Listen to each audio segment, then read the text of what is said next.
आज Doubtnut app download करें। Doubtnut पर अपने सभी गणित, रसायन विज्ञान, भौतिक विज्ञान और जीव विज्ञान के डाउट्स का करो सफाया। बस प्रश्न की फोटो खींचो, एक ही प्रश्न को क्रॉप करो और तुरंत वीडियो सोल्यूशन पाओ।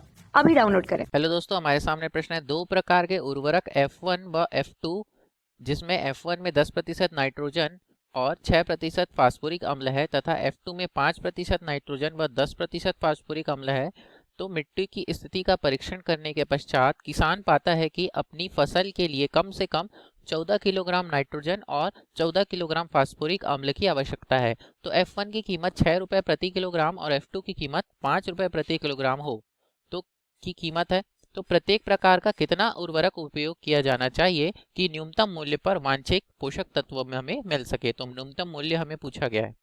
तो यहाँ हम इसे हल करने के लिए क्या कर लेते हैं, मान लेते हैं कि माना F1 की x किलोग्राम मात्रा तथा F2 की कितनी y किलोग्राम मात्रा लिया जाए, y किलोग्राम मात्रा लिया जाए। तो अब इन्हें हल करने के लिए हमारे पास देखिए दोस्तों क्या क्या बन जाएंगे। हमारे पास इनके लिए व्यवरोध क्या बनेंगे। तो सबसे पहले हमें इनकी न्यूनतम मूल्य ज्ञात करना है। तो हमें जो मूल्य ज्ञात करना है वो न्यूनतम होना चाहिए। तो z के लिए समीकरण क्या बचेगा, क्योंकि हमने मान लिया F1 को x, तो यहाँ पे F1 की कीमत कितनी है, 6 रुपये प्रति किलोग्राम और F2 की कीमत 5 रुपये प्रति किलोग्राम। तो यहाँ से क्या हो जाएगा 6x धन, ये हो जाएगा 6x धन z बराबर 6x धन 5y, और इसे न्यूनतमीकरण करना है हमें इस समीकरण के लिए। और इसके लिए व्यवरोध आएगा। तो सबसे पहले F1 और F2 में जो नाइट्रोजन की मात्रा का व्यवरोध है वो कितना है कि F1 में 10% नाइट्रोजन होना चाहिए और F2 में 5%। तो यहाँ से देखिए, और कुल कितना होना चाहिए 14 किलो। तो ये हो जाएगा x का 10% धन y का कितना 5%, x का 10%, y का 5% बड़ा होना चाहिए, बराबर होना चाहिए 14 किलो से। तो अब इन्हें x का 10% मतलब क्या हो जाएगा, x किलोग्राम का 10%, इसे हम लिख सकते हैं x गुणा 10/100 धन y गुणा 5/100 बड़ा है बराबर 14 से। इन्हें हल करेंगे तो ये कितने आ जाएगा, 10 एकम 10, 10 से 10 बार में, और 5 एकम 5, 5 से 20 बार में। तो इन्हें हल करेंगे, इनका हल करेंगे तो इनका लसा आएगा 20, और ये हल करने पे क्या होगा 2x धन y बड़ा है बराबर 20 का गुणा 14 हो जाएगा, ये यानी 280। ये पहला व्यवरोध आ गया। अब इसी के प्रकार ये किसके लिए था, नाइट्रोजन के लिए। अब फास्फोरिक अम्ल के लिए उपयोग होगा। तो इसमें कितना है फास्फोरिक अम्ल के लिए, ये हो जाएगा 6% x का, तो x का 6% धन y का 10% बड़ा होना चाहिए, बराबर होना चाहिए 14 से। तो इन्हें हल करने पे अब यहाँ से जो समीकरण बनेगा इसी प्रकार हमें एक समीकरण मिलेगा। वो क्या है देखिए, x गुणा 6/100 धन y गुणा 10/100। यहाँ से एक शून्य कट गया और ये 2 तिया 6 और 2 50 बार में आएगा, तो 14 बड़ा होना चाहिए। तो अब इन्हें हल करेंगे तो यहाँ से क्या आ जाएगा 3x धन 5y बड़ा होना चाहिए, बराबर होना चाहिए किससे, 14 पंचे ये क्या हो जाएगा 70, यानी 50 से गुणा होगा तो कितना आएगा 700, ये आएगा। तो यहाँ पर से दो व्यवरोध हमें मिल गए। ये हो गया, ये कितना होगा 3x धन 6y बड़ा होगा बराबर 700 से, और ये 2x धन y बड़ा होगा बराबर 280 से। और x और y का मान, दोनों का मान बड़ा होगा 0 से, क्योंकि ये ऋणात्मक नहीं हो सकते या बराबर होंगे 0 के। तो अब इन व्यवरोधों की सहायता से हम पहले क्या कर लेते हैं, इनका संगत समीकरण लेंगे। तो पहले व्यवरोध से 2x धन y बराबर क्या होगा 280, यही हो जाएगा। अब यदि x बराबर 0 तो y का मान 280 और y का मान 0 तो x का मान 140 प्राप्त होगा। ये पहला आ गया।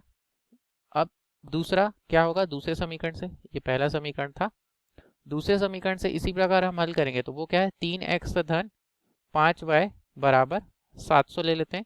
तो यदि x बराबर 0 तो y बराबर 140, ये प्राप्त हो रहा है। और यदि इसी प्रकार y बराबर 0 तो x बराबर क्या प्राप्त हो रहा है, ये हो जाएगा 700/3।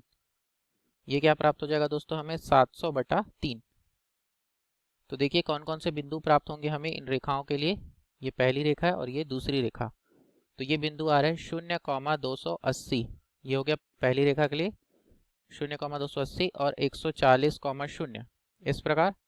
इसी प्रकार दूसरी रेखा के लिए 0,140 और 700/3,0 ये हो जाएंगे, तथा x बराबर 0 यानी y अक्ष और y बराबर 0 यानी x अक्ष। इनके लिए अब हम ग्राफ का निर्माण, तो अब इन्हें देखिए, हम इन्हें रेखाओं को दर्शा देते हैं। तो पहला रेखा क्या है, ये है 280 0,280 और 140,0। तो ये हो जाएगा 0,280 और 140,0, ये बिंदुओं से होकर जाने वाली रेखा हो जाएगी। तथा दूसरी रेखा क्या होगी, ये हो जाएगा 0,140 और 1,700। तो ये हो जाएगा 0,140 और 700/3। तो हमें यह कटान बिंदु निकालना पड़ेगा इन्हें हल करने के लिए, और इनके हल क्षेत्र ज्ञात करते हैं। तो यहाँ पे हमारे 4 रेखा हो गई, ये पहली रेखा, ये दूसरी रेखा, y अक्ष हो जाएगी तीसरी रेखा, और x अक्ष हो जाएगी चौथी रेखा। इनके बीच हमें हल क्षेत्र निकालना है। तो देखिए व्यवरोध हमें दिया गया है। अब इन व्यवरोधों में हम क्रमशः, यदि पहले व्यवरोध में 0,0 डाल दें, मूल बिंदु का मान यहाँ रखें, तो हमें क्या मिल रहा है, 0 बड़ा होगा 280, जो कि संभव नहीं है, मतलब ये इस समीकरण को संतुष्ट नहीं करेंगे मूल बिंदु। यहाँ पर भी मूल बिंदु का मान रखें तो यहाँ पर क्या मिलेगा कि यहाँ 0 बड़ा होगा 700, इस समीकरण को संतुष्ट नहीं कर रहे, मतलब मूल बिंदु इनका हल नहीं होगा। तो इनका जो हल होगा वो किस ओर होगा, बाहर की ओर होगा इन रेखाओं के लिए। इस प्रकार से देखिए बाहर की ओर होगा मूल बिंदु से, तथा x और y का मान धनात्मक है, इसलिए x का मान y के दाईं ओर और y का मान x अक्ष के ऊपर की ओर प्राप्त होगा। तो यहाँ से हल क्षेत्र जो आ रहा है वो क्या है, अपरिबद्ध क्षेत्र आ रहा है बाहर की ओर इन रेखाओं का। देखिए तो हमें जो हल प्राप्त होगा वो कौन कौन से बिंदुओं पे प्राप्त होगा, a, b तथा c। तो b बिंदु के निर्देशांक यहाँ नहीं पता है, a और c बिंदु के निर्देशांक हमें पता है। तो बिंदु b के लिए समीकरण 1 व 2 को हल करना पड़ेगा। समीकरण 1 व 2 को हल करने पर, तो समीकरण 1 क्या है, 2x धन y, और समीकरण 2 क्या है, 3x धन 5y। तो यहाँ पे समीकरण 1 में हम 5 का गुणा करके इन्हें हल कर सकते हैं। तो ये क्या हो जाएगा, देखिए ये हो जाएगा 10x धन 5y बराबर 28 का गुणा हम किससे करेंगे, 5 से। तो क्या आएगा 280 का गुणा 5 से, तो कितना हो जाएगा 1400। और ये कितना हो जाएगा 3x धन 5y बराबर 700। दोनों को घटा देते हैं तो क्या आ रहा है, चिन्ह बदल जाएंगे, ये हो जाएगा ऋण 5y और ऋण 5y कट गया, 7x बराबर 700 हो जाएगा। तो x का मान कितना आएगा, 700/7, हल करेंगे पे 100 आएगा। x का मान यदि 100 आ रहा है तो x का मान को हम कहाँ रखेंगे, कोई भी एक समीकरण में यहाँ रख देते हैं, दूसरे समीकरण में।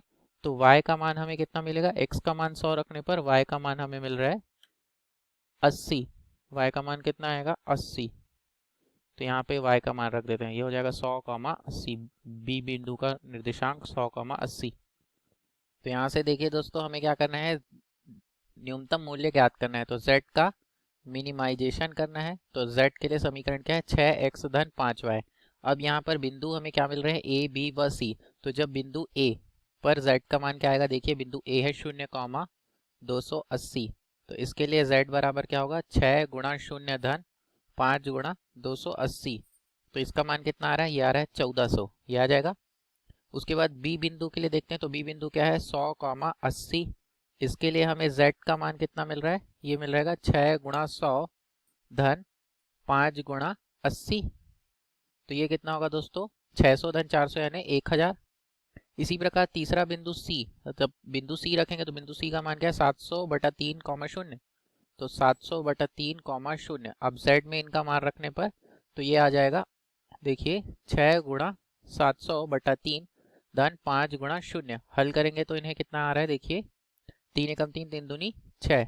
तो ये कितना हो जाएगा, 700 दूनी 1400। तो यह भी z का मान आ गया 1400। तो यहाँ से सबसे न्यूनतम मान कितने के लिए आ रहा है, 1000 रुपये। कब, जब x का मान 100 और y का मान 80 हो। इसका मतलब क्या है कि न्यूनतम मूल्य कितना होगा, 1000 होगा।